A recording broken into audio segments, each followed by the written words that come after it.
Bon, ça va faire quoi? Ça va faire... purée, mon dos. Ça va faire 2 ans que j'ai plus écrit. Ça fait 2 ans que je n'ai plus écrit.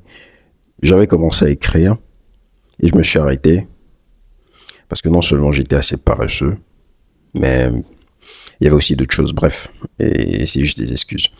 Alors, hier, je me suis mis à écrire. Écoutez un peu ce que j'ai écrit. Une page. J'avais commencé à écrire, puis quelques temps après, j'en ai perdu l'habitude à cause du scrolling, une activité favorite de ce siècle.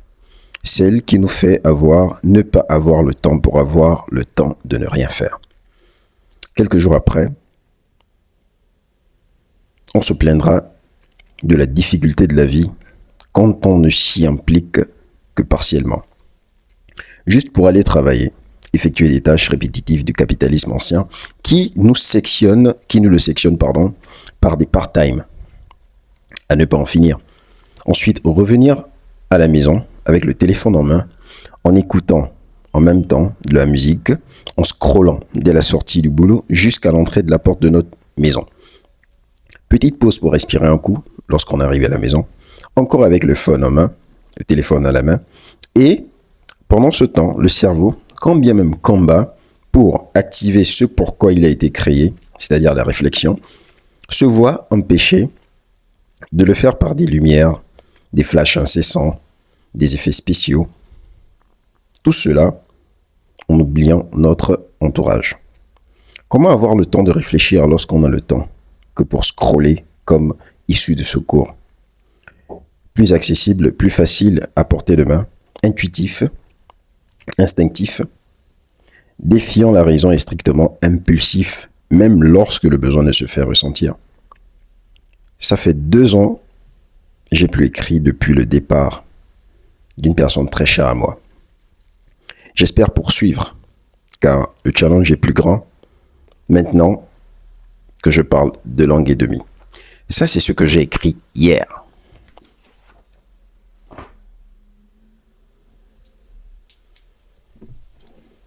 Alors, pourquoi je me suis remis à l'écriture? Je me suis remis à l'écriture parce que vous ne pouvez matérialiser votre idée et que vous ne pouvez avoir une fluidité verbale que si vous écrivez. Parce que réussir, c'est un exercice et c'est une activité de génie, de réussir à matérialiser, c'est-à-dire de coller des mots, de former des phrases pour en donner un sens visuel. Parce que lorsque vous écrivez, vous êtes en train de visualiser ce que vous faites, ce que vous pensez. Matérialiser ces pensées par écrit se fait d'une seule façon. La lecture et la compréhension. Combien de personnes écrivent au moins une page par jour? Pas assez. Mais combien de personnes scrollent par jour? Énormément. Énormément. Et le scrolling fait diminuer et empêche de réfléchir à un niveau auquel vous n'avez pas connaissance. Vous n'avez pas connaissance. Lorsque vous lisez, l'exercice que vous êtes en train de faire, c'est d'essayer de joindre les mots pour leur donner un sens, pour leur donner une imagerie visuelle. C'est ce que vous faites quand vous lisez. C'est comme ça qu'on fait pour comprendre. C'est ce processus cognitif-là qui se passe lorsque nous lisons. D'accord?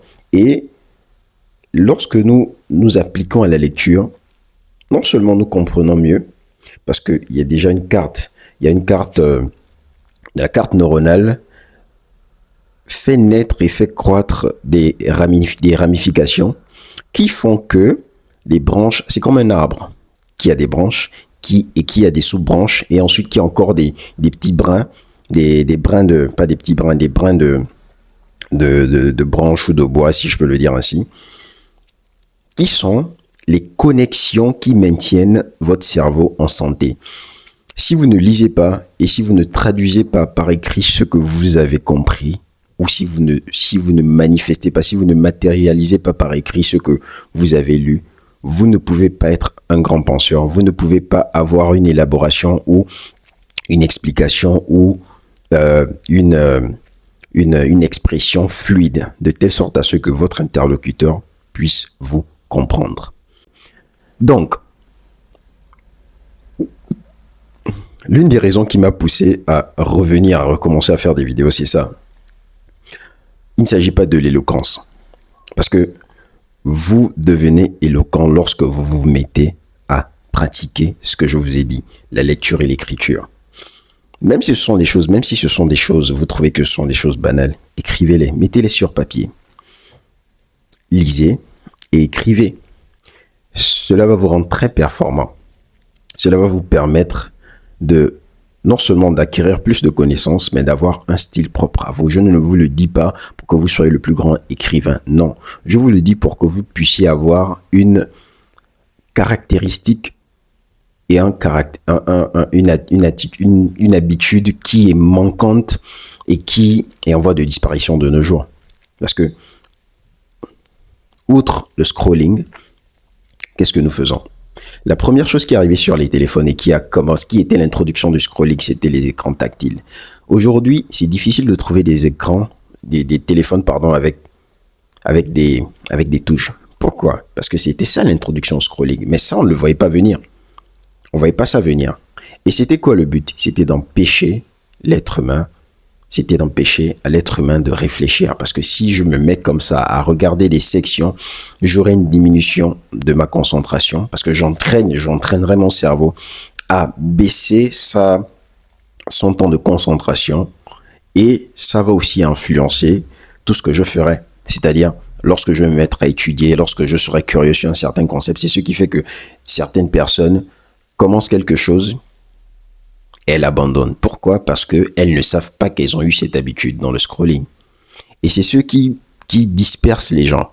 Aujourd'hui, on est plus enclin à faire 1, 2, 3, 4 choses en se disant productif. Non, on n'est pas productif quand on fait beaucoup de choses. On est productif lorsqu'on se concentre sur une chose parce que on met toute son attention sur la chose et ça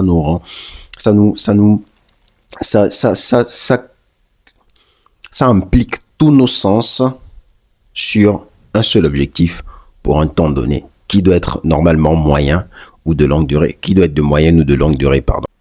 Évoluer à ce niveau, au niveau de connaissance, au niveau de fluidité, ou même au niveau de l'éloquence, parce que être éloquent, en tout cas pour moi, être éloquent ne veut pas dire que la personne dit la vérité, ou la personne divulgue une information vraie.